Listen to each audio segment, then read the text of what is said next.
పశ్చిమ గోదావరి జిల్లా Tanuku MLA Armilli Radhakrishna camp కార్యాలయంలో మీడియా సమావేశం నిర్వహించారు. ఈ సందర్భంగా ఎమ్మెల్యే రాధాకృష్ణ మాట్లాడుతూ కూటమి ప్రభుత్వం ఏర్పడి 6 నెలలు పూర్తయింది. అభివృద్ధి సంక్షేమంతో పాటుగా ఒక సురక్షితమైన పరిపాలన అందించడం జరిగింది. 5 లక్షల మంది ఉద్యోగుల కల్పన ఈ 6 నెలల్లో జరిగింది. రాష్ట్ర రాజధాని విషయంలో 3 ముక్కలాట ఆడి రాజధాని లేకుండా చేసిన ప్రభుత్వం వైసీపీ. డ్వాక్రా మహిళలకు వడ్డీ లేని రుణాలు 5 లక్షల నుండి 10 లక్షలకు పెంచింది. గతంలో గంజాయి ప్రతి గ్రామంలోని ఏరులై పారింది. మన ప్రభుత్వం వచ్చిన తర్వాత శాటిలైట్ విధానం ద్వారా వాటిని నాశనం చేస్తుంది. కనీస స్థానాలు సాధించకుండా ప్రతిపక్ష హోదా ఇవ్వాలని బ్లాక్మెయిల్ చేస్తున్న వైసీపీ తణుకు నియోజకవర్గంలో సంక్షేమ అభివృద్ధి కలిపి 226 కోట్ల రూపాయలు అందించామన్నారు.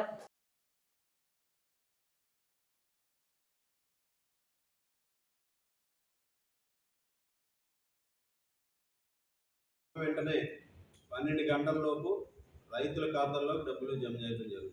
ఈరోజు రైతుల దగ్గర అభిప్రాయ సేకరణ చేస్తే 90% పైగా రైతులందరూ కూడా హ్యాపీగా ఉన్నారు. ఈరోజు వారికి కావాల్సిన చోట అమ్ముకునే విధంగా ఈరోజు ప్రభుత్వం ప్యాడీ పర్చేసింగ్ కేంద్రాల ద్వారా ఈరోజు చర్యలు తీసుకోవడం జరిగింది. అదేవిధంగా ఈరోజు పెట్టుబడులు కూడా మనందరం కూడా చూస్తున్నాం. కేవలం ఇక్కడ పరిశ్రమలే కాకుండా దేశ విదేశాల్లో ఉన్నటువంటి పరిశ్రమలు రావడం. ఈరోజు అతిపెద్ద విజయం వైజాగ్లో మన ఐటీ శాఖ మంత్రి లోకేష్ గారి ఆధ్వర్యంలో HCL 10,000 ఉద్యోగాలు కల్పన ధ్యేయంగా HCL కూడా అక్కడ ప్రారంభించుకునే విధంగా ప్రణాళిక చేస్తుంది.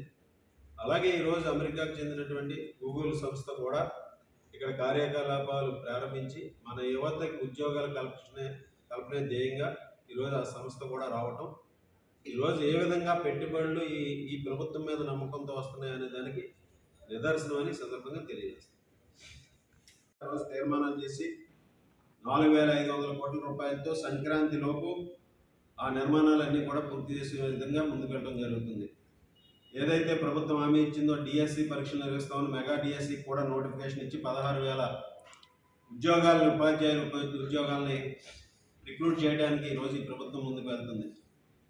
గతంలో ప్రభుత్వ ఉద్యోగాలు జీతాలు ఎప్పుడు వస్తాయో రానటువంటి పరిస్థితి, వస్తాయో రాదో అనే ఆందోళనతో ఉండేటటువంటి పరిస్థితి. ఈరోజు అటువంటి పరిస్థితి నుంచి ఉద్యోగస్తులకి 1వ తేదీని జీతాలు ఇచ్చేటటువంటి ప్రభుత్వం కూటమి ప్రభుత్వం ఈ సందర్భంగా తెలియజేస్తున్నారు. అలాగే ఈరోజు చంద్రబాబు నాయుడు గారి మీద నమ్మకంతో దేశ విదేశాల నుంచి పెట్టుబడులు క్యూ కడుతున్నాయనడంలో ఎటువంటి సందేహం లేదు.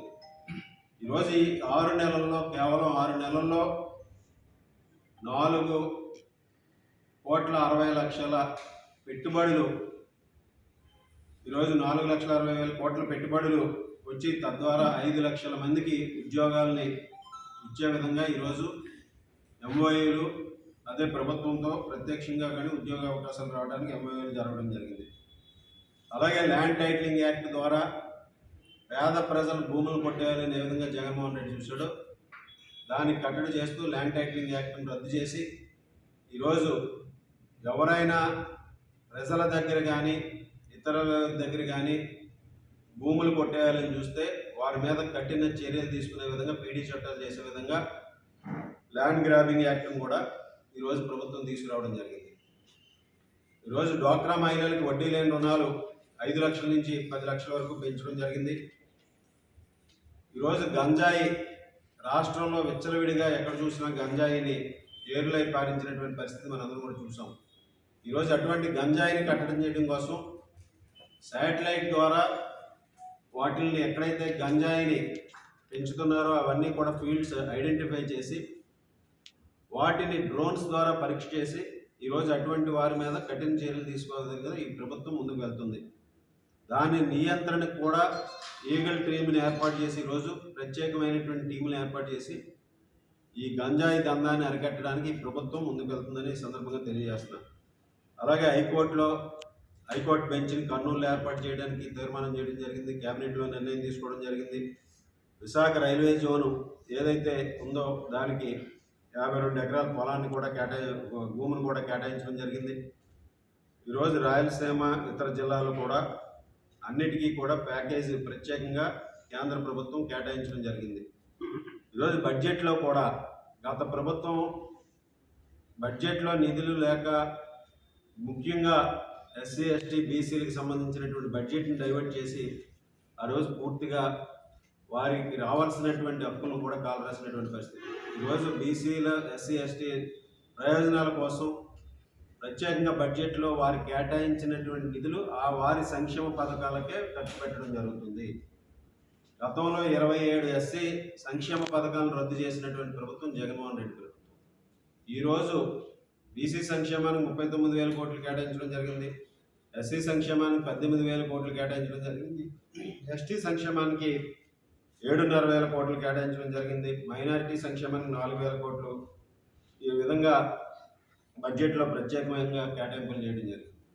ఈరోజు మనం అందరం కూడా చూసాం, జగన్మోహన్ రెడ్డి వైనాట్ 175 అని ఏ విధంగా గతంలో చెప్పారో ఈరోజు ఆయన చేసినటువంటి నిర్వాహకం పట్ల ఈ రాష్ట్ర ప్రజలందరూ కూడా 11 సీట్లకి జగన్మోహన్ రెడ్డిని పరిమితం చేసి ఒక వార్నింగ్ ఇచ్చినప్పటికీ కూడా ఈరోజు ప్రజల పక్షాన్ని నిలబడకుండా అసెంబ్లీకి రాకుండా కేవలం తేడేపల్లి ప్యాలెస్కే పరిమితం అవుతున్నటువంటి పరిస్థితి మనందరం కూడా చూడొచ్చు.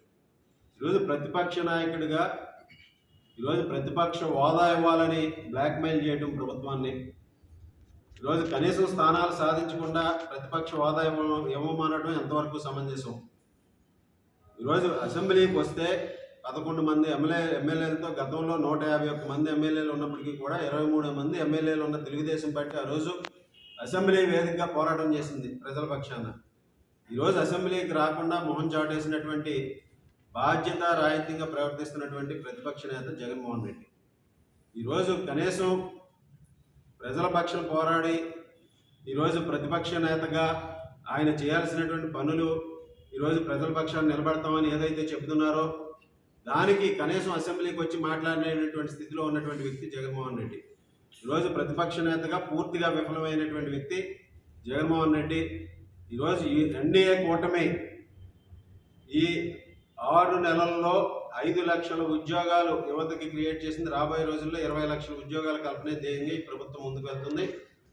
కూటమి ప్రభుత్వం అన్ని విధాలుగాను కూడా ఒక సుపరిపాలన అందించే విధంగా 2047 విజన్ డాక్యుమెంట్తో ఈరోజు నియోజకవర్గ స్థాయిలో విజన్ డాక్యుమెంట్ను కూడా త్వరలోనే ప్రజల ముందు పెట్టి ఏ విధంగా ఈ రాష్ట్రాన్ని ప్రతి గ్రామాన్ని కూడా సమగ్రంగా అభివృద్ధి చేస్తామనేది స్పష్టంగా తెలియజేయడం జరుగుతుంది. ఈ విధంగా ప్రతి నియోజకవర్గంలోనూ కూడా అనేక సంక్షేమ అభివృద్ధి కార్యక్రమాలు 6 నెలల్లోనూ కూడా జరిగినాయి. ముఖ్యంగా మన నియోజకవర్గానికి సంబంధించి ఈ 6 నెలల్లో అభివృద్ధి సంక్షేమానికి సంబంధించి 226 కోట్ల రూపాయలు వెచ్చించడం జరిగింది ప్రభుత్వం వచ్చిన తర్వాత. ముఖ్యంగా ఇక్కడ గతంలో సీఎం రిలీఫ్ ఫండ్ని పూర్తిగా అటకెక్కించినటువంటి పరిస్థితి. ఎంతోమంది సీఎం రిలీఫ్ ఫండ్కి అప్లికేషన్లు పెట్టి గతంలో ప్రజాప్రతినిధులకు ఇచ్చాము, ఆ సీఎం రిలీఫ్ ఫండ్ రాలేదని చెప్పి మా చుట్టూ తిరుగుతున్నటువంటి పరిస్థితి. ఆ విధంగా ఆ రోజు పేదల పట్ల ఏ విధమైనటువంటి బాధ్యత రాహిత్యంగా ప్రవర్తించినటువంటి పరిస్థితి. ఈరోజు ఈ ప్రభుత్వం వచ్చిన తర్వాత 6 నెలల్లో ఈరోజు 60 లక్షల పైగా సీఎం రిలీఫ్ ఫండ్ నిధుల నుంచి తీసుకొచ్చి ఎవరైతే సొంత ఖర్చులతో వైద్యం చేయించుకోలేని వారు ఉన్నారో వారందరికీ కూడా అందించడం జరిగింది. ఈరోజు ముఖ్యమంత్రి గారు ఎన్టీఆర్ ఆరోగ్య సేవ ద్వారా సీఎం రిలీఫ్ ఫండ్ని అందించి ప్రతి పేదవాడికి కూడా అండగా ప్రభుత్వానికి శాపంగా మారినప్పటికీ వాటన్నింటినీ కూడా అధిగమిస్తూ చంద్రబాబు నాయుడు గారి నాయకత్వంలో ఈ రాష్ట్రాన్ని అన్ని విధాలుగాను కూడా ముందుకు తీసుకెళ్ళడానికి ఈ ప్రభుత్వం చేస్తున్నటువంటి ప్రయత్నాలు మనందరం కూడా చూసాం. ముఖ్యంగా ఏదైతే హామీలు ఇచ్చారో ఒక పక్క హామీలను అమలు చేస్తూ మరొక పక్క అభివృద్ధి కార్యక్రమాలు చేస్తూ అభివృద్ధి సంక్షేమాన్ని సంపాదనలో ముందుకు తీసుకెళ్ళడం జరుగుతుంది. పెన్షన్లు ఏదైతే ఉన్నాయో ఒకేసారి 1000 రూపాయలు పెంచి 4000 రూపాయలు ప్రతి నెల కూడా 1వ తేదీనే ఇళ్ళ దగ్గర అందించడం జరుగుతుంది. 3 నెలలు ఏదైతే ఎన్నికల్లో ఇచ్చినటువంటి హామీల్ని 3 నెలలు ఎరియర్స్తో కలిపి జూలై నెలలో 4000 రూపాయలు 4 నెలలకు సంబంధించినటువంటి పెన్షన్ అందించినటువంటి ఘనత చంద్రబాబు నాయుడు గారికి దక్కుతుంది. ఏ ప్రభుత్వం కూడా ఈ దేశంలో ఏడాదికి 32,000 కోట్లు వెచ్చిస్తున్నటువంటి ఏకైక ప్రభుత్వం ఆంధ్రప్రదేశ్ ప్రభుత్వం. పెన్షన్ల కొరకు 5 సంవత్సరాల్లో 1,60,00,000 పెన్షన్లకి చేసేటటువంటి ఖర్చు. ఇది దేశంలోనే ఒక రికార్డు. ఈ విధంగా చూస్తే పెన్షన్ని ప్రతి కుటుంబానికి కూడా 1వ తేదీనే, ఒకవేళ 1వ తేదీ ఆదివారం వస్తే 30వ తేదీనే దాన్ని అందించడం జరుగుతుంది. జగన్ ప్రభుత్వం మొదటి 4 నెలల్లో 250 పెంచింది తప్పితే మరి ఏ ఇతర నవరత్న హామీలని కూడా అమలు చేయనటువంటి పరిస్థితి మనందరం కూడా చూడవచ్చు. అలాగే ఈరోజు గతంలో అన్నా క్యాంటీన్లని నిర్దాక్షిణ్యంగా మూసేసి పేదలకు కడుపు కొట్టినటువంటి జగన్మోహన్ రెడ్డి ప్రభుత్వం మనందరికీ కూడా తెలుసు. ఈరోజు ఈ ప్రభుత్వం ఏర్పడిన వెంటనే 198 అన్నా క్యాంటీన్లు ప్రారంభించి 5 రూపాయలకి వారందరికీ కూడా 3 కోట్లకు కూడా అక్కడ ఆహారాన్ని అందించడం జరుగుతుంది. అలాగే దీపావళి పథకం కింద 50 లక్షల పైగా ఉచిత గ్యాస్ కనెక్షన్ని అందించడం జరిగింది. ఈరోజు ఎవరైతే గతంలో ఇబ్బందులు పడ్డారో, అధిక నిత్యావసర వస్తువులు పెరిగిపోయి గ్యాస్ ధరలు పెరిగి ఇబ్బందులు పడ్డారో అటువంటి వారి కోసం ఉపశమనం కల్పిస్తూ ఈరోజు 3 గ్యాస్ సిలిండర్లు సంవత్సరానికి ఉచితంగా ఇస్తామని హామీ ఇవ్వడం జరిగింది. అందులో భాగంగా దీన్ని అమలు చేయడం జరిగింది దీపావళి కానుకగా. అలాగే ఈరోజు మనందరం కూడా చూసాం, రాష్ట్రంలో అత్యంతమైనటువంటి దయనీయంగా ఉన్నటువంటి వ్యవస్థ రోడ్ల వ్యవస్థ.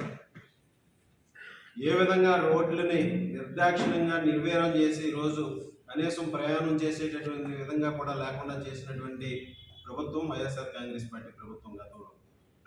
ఈరోజు రోడ్లకి కేవలం మరమ్మతులకి ఈరోజు 860 కోట్ల రూపాయలు కేటాయించి ఈరోజు సంక్రాంతిలోగా రోడ్ల నిర్మాణాన్ని, రిపేర్ వర్క్స్ని పూర్తి చేసి ఈరోజు ఆటోలు లేకుండా చేసేటటువంటి కార్యక్రమాన్ని కూడా ఈ ప్రభుత్వం చేస్తుంది.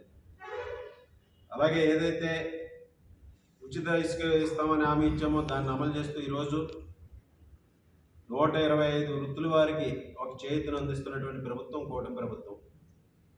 ఈరోజు ఇసుకకు సంబంధించి నిత్యం కూడా ప్రత్యేకమైనటువంటి అధికారులను పెట్టి పర్యవేక్షణ చేస్తూ ఎండ్ కన్జ్యూమర్కి ఏదైతే ప్రభుత్వం చెప్పిందో ఆ ధరలు అందించే విధంగా కూడా అన్ని రకాలుగాను కూడా చర్యలు తీసుకోవడం జరుగుతుంది. అలాగే మద్యం చూసాం, జగన్మోహన్ రెడ్డి మద్య నిషేధం చేస్తామని చెప్పాడు. నాణ్యం లేనటువంటి మద్యాన్ని అమ్మి ఎంతోమంది ప్రాణాలని పణంగా పెట్టినటువంటి మద్యం పాలసీ నుంచి ఈరోజు ఈ ప్రభుత్వం తక్కువ ధరకే నాణ్యమైన మద్యాన్ని అందిస్తూ ఈరోజు మద్యం పాలసీని కూడా తీసుకురావడం జరిగింది. రాజధాని అమరావతి గత ప్రభుత్వంలో 3 ముక్కలాట ఆడి 3 రాజధానులు అని చెప్పి ఈ రాష్ట్రానికి రాజధాని ఉంటుందో లేదో అనే సందేహాన్ని కలిగించినటువంటి వ్యక్తి జగన్మోహన్ రెడ్డి. ఈరోజు అమరావతి రైతుల మీద దాడులు చేసి నిర్దాక్షిణ్యంగా కేసులు పెట్టి వారి మీద అన్ని రకాలుగాను కూడా బలప్రయోగాలు చేశారు. మహిళల మీద దాడులు చేశారు. మహిళలను విచక్షణారహితంగా రోడ్ల మీద ఈడ్చి కొట్టినటువంటి పరిస్థితిని కూడా మనందరం కూడా చూసాం. ఈరోజు అటువంటి ప్రజా రాజధాని నిర్మాణానికి 15,000 కోట్ల రూపాయలు ఈరోజు కేంద్ర ప్రభుత్వ సహకారంతో ప్రారంభించడం జరుగుతుంది.